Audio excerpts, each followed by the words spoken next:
India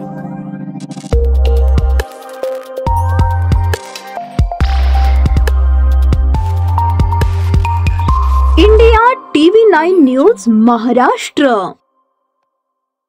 Boramani येथून देवदर्शन करून गावी जाताना अक्कलकोट रोडवरील शांती चौकात दुचाकी स्वाराचा अपघात झाला।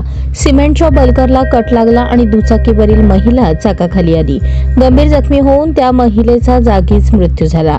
जयश्री अरुण जाधव असे मयत महिलेचे नाव आहे। सकाळी पतीसोबत घरातून बाहेर पडलेले दोघेही बोरामणी येथे देवदर्शनासाठी गेले। दर्शनानंतर घराकडे जात असताना पती पत्नी दुचाकीवरून शांती चौकात आले।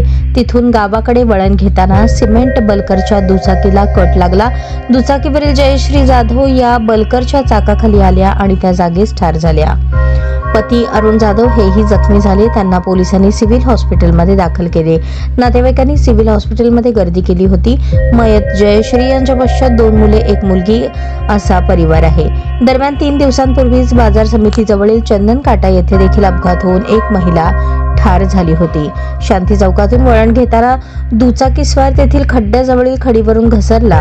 दुचाकीवरील महिलेचे डोके व हात बल्करच्या चाकाखाली गेले तर त्यांचे पती अरुण जाधव हे विरुद्ध दिशेला पडले, अशी माहिती प्रत्यक्षदर्शींनी दिली।